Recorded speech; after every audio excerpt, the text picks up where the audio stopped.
Shalom, anggota jemaat, warga simpatisan Gereja Kristen Jawa Tengah, Utara Jemaat Serondol, dan juga saudara-saudara semua yang berkenan untuk mendengar, melihat tayangan di saat ini.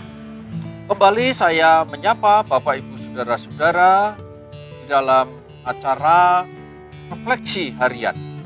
Bapak Ibu Saudara-saudara, kali ini saya akan menyampaikan sebuah tema, bagaimana kita merespon wabah yang sekarang ini masih kita alami bersama-sama. Sudah hampir 1 bulan lamanya kita mengalami wabah pandemi COVID-19 sekarang. Sudah banyak hal-hal yang menjadi pergumulan kita bersama-sama. Tentunya kita menantikan wabah ini segera selesai. Saudara-saudara, pertanyaan saya kepada saudara pada saat ini, bagaimanakah di dalam situasi seperti saat ini saudara merespon sebagai anak-anak Tuhan?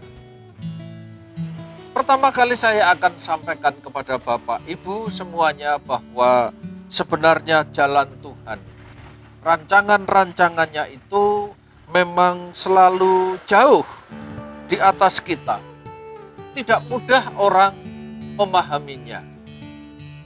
Ya, ada orang-orang tertentu diberi wahyu secara khusus, sehingga mereka menyampaikan pesan-pesan nubuat dan itu tergenap.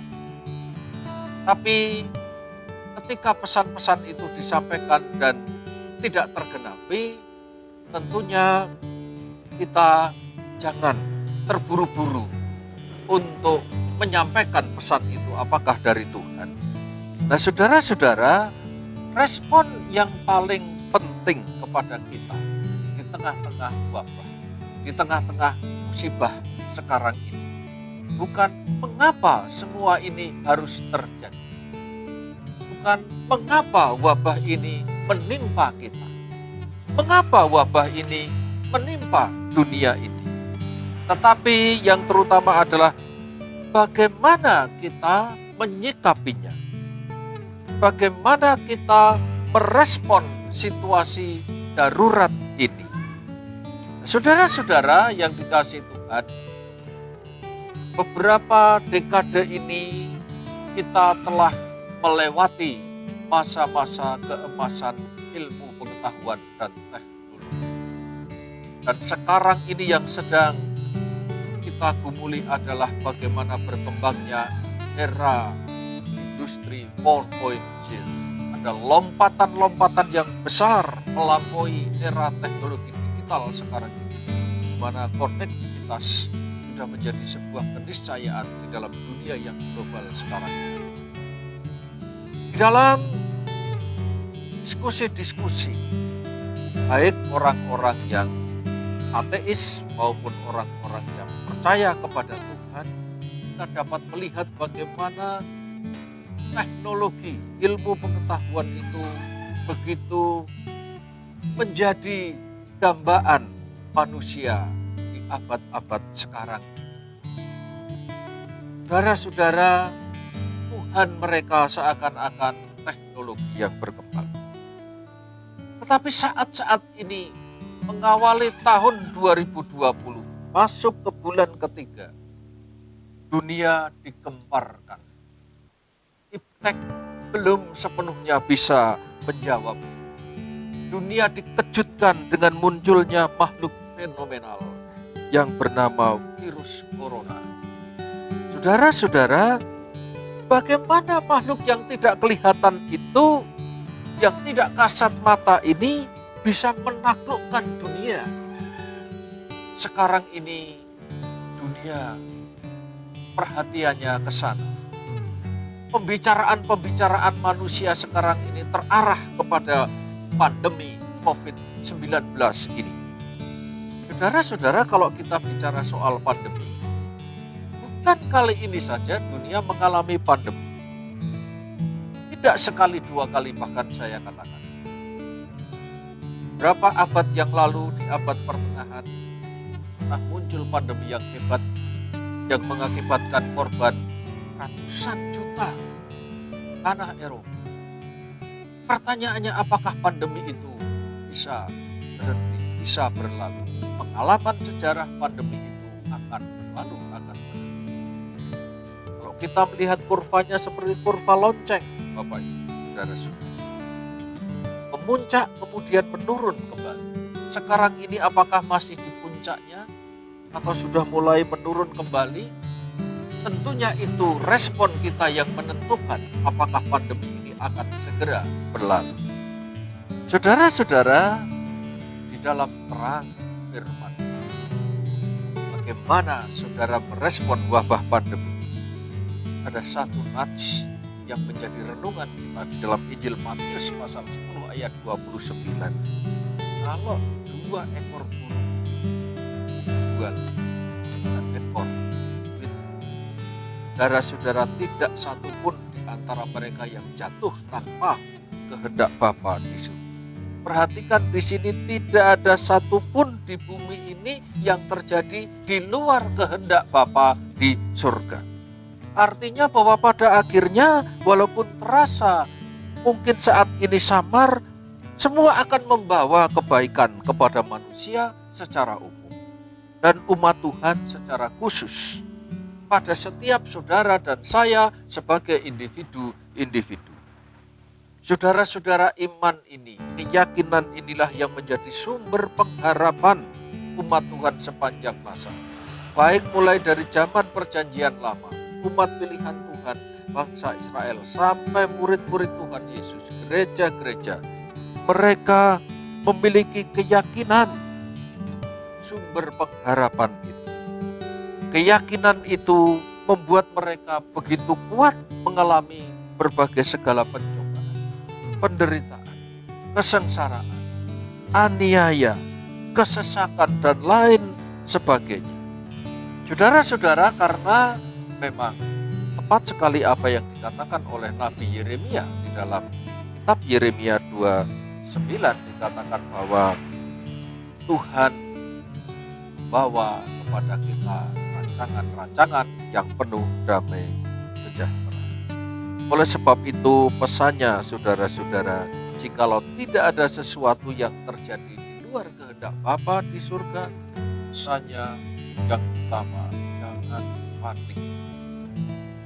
Kita melihat bagaimana khotbah Tuhan Yesus tentang akhir zaman yang disampaikan di dalam Injil Lukas pasal 21.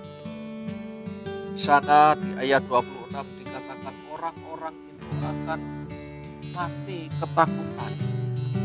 Di dalam bahasa yang mungkin agak asing di telinga kita, orang-orang itu akan terpingsan-pingsan dan hampir mati ketakutan dan bertanya, apa yang sedang terjadi di muka bumi ini? Itu keadaan di zaman akhir. Artinya kita masuk saat ini kepada masa depan yang tidak menentu, yang menimbulkan ketakutan yang sungguh luar biasa. Maka sebagai umat Allah, ketika ketakutan itu melanda dan menguasai seluruh bumi ini, inilah waktunya seperti Injil Lukas ayat 26 pasal 21. Waktunya kita mengangkat kepala, angkatlah wajah. Saudara-saudara, perhatikan, mengangkat kepala, mengangkat wajah itu bukan simbol orang yang takut. Orang yang takut pasti akan menundukkan kepalanya. Tetapi orang yang mengangkat wajahnya, mengangkat kepalanya, tanda orang berani menghadapi. Ini sebuah ekspresi ketenangan dan penuh pengharapan yang luar biasa. Saudara-saudara, bukan berarti di wabah sekarang ini kalau saya mengatakan tidak perlu takut, bukan berarti kita bertindak sembrono, bertindak tidak bertanggung jawab. Ada istilah yang cukup menarik sekali yang tampil di media-media sosial dengan gambar-gambar yang kreatif. Kalimatnya mengatakan demikian, cucilah tanganmu, tetapi ingatlah di dalam tangan siapa engkau berada. Nah, saudara-saudara, hal yang paling utama sekarang bukan soal mencuci tangan, bukan soal menyemprot lingkungan kita dengan disinfektan.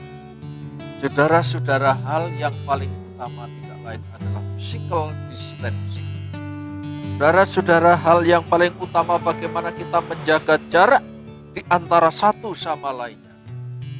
Isolasi mandiri itu dilakukan bukan atas dasar rasa takut, tetapi dilakukan karena tanggung jawab kita, kepedulian kita untuk menyelamatkan kehidupan bersama. Inilah saatnya saudara bertindak secara bertanggung jawab, bukan bertindak menjadi orang yang sok berani. Saudara-saudara, jangan takut di tengah-tengah wabah seperti ini. Sekali lagi, ini perintah Tuhan kepada kita semuanya. Saudara-saudara, Tuhan Yesus pun juga memerintahkan kepada kita semuanya supaya jangan takut. Apakah ini serius? Saudara tanggapi. Saudara-saudara, hanya ada satu pribadi yang perlu kita takut. Kalau Tuhan Yesus mengatakan jangan takut, ada orang yang mencoba mencari ucapan-ucapan jangan takut ini di sepanjang kitab suci Perjanjian Lama dan Perjanjian Baru. Itu ada 365 kali. Berarti apa Bapak Ibu? Berarti dalam setahun boleh takut berapa kali? Tidak sekali, tidak sehari pun.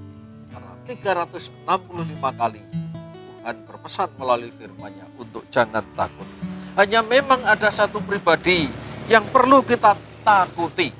Siapa pribadi itu? Tidak lain adalah pribadi Allah sendiri.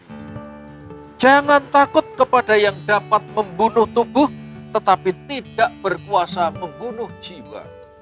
Takutlah terutama kepada Dia yang berkuasa membinasakan baik jiwa maupun tubuh di dalam neraka. Jadi saudara-saudara, menanggapi situasi sekarang ini, mau panik silahkan panik. Mau takut itu perasaan manusia, tetapi menjadi paniklah, menjadi takutlah saat kita berbuat dosa. Nah, saudara-saudara, yang tidak kalah pentingnya juga adalah soal saat ini di tengah-tengah wabah ada anjuran-anjuran untuk berdiam diri.